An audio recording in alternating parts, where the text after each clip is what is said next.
Today's video is about identifying the model of the Great Kingdom.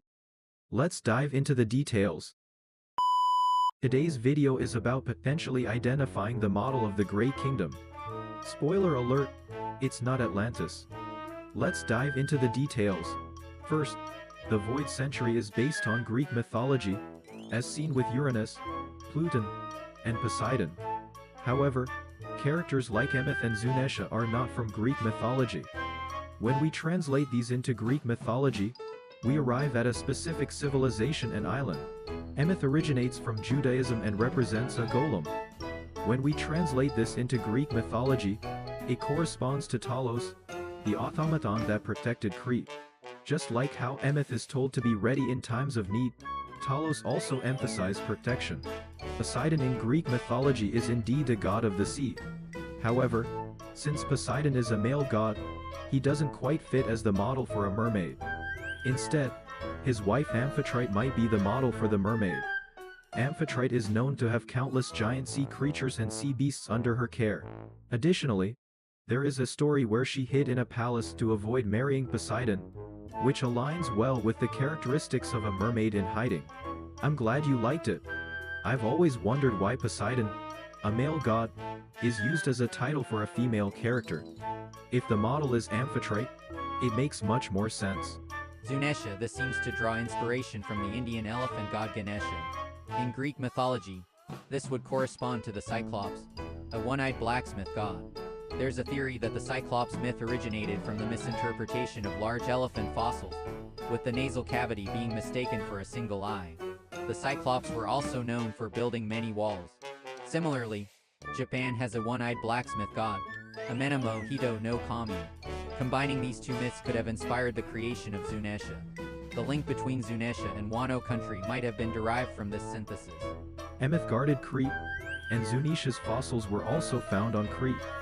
Amphitrite, who gave a hero from Crete a ring, a cloak, and a garland, ties back to Crete as well. Everything connects back to Crete. The Knossos Palace on Crete, when restored, resembles the ancient kingdom. Additionally, the island of Rhodes is located near Crete. There is a theory that Impel Down is modeled after the Knossos Palace on Crete, known as the Labyrinth. Impel Down is described as a labyrinth due to its complex structure, similar to the Knossos Palace, which also had a complex design and is linked to the labyrinth legend in Greek mythology. The term labyrinth is derived from the Minoan civilization on Crete and the symbol of Knossos Palace, the labyrinth's double-headed axe. The guards in Impel Down, the blue gorillas, also wield double-headed axes. The labyrinth legend involves the Minotaur being trapped inside, and Impel Down features a Minotaur as well. The Minoan civilization used an undeciphered script known as Linear A, which was found in the Knossos Palace. Similarly, Impel Down has areas with ancient script. One Piece often references Greek mythology, so it's likely that Oda Sensei is aware of and has drawn inspiration from the labyrinth. There's a theory that Impel Down is inspired by the Tower of Babel. At first, it was just because they look similar, but after learning about the world being submerged, there seems to be more to speculate about.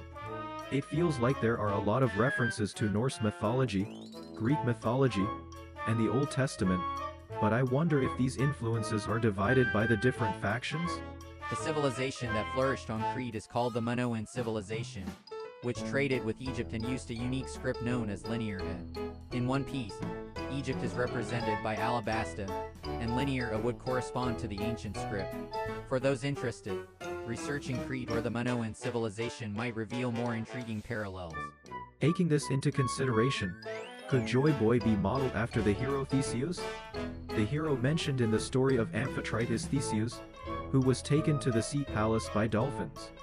He also had various adventures, such as going to the island of Amazons with Heracles and kidnapping the queen to make her his wife.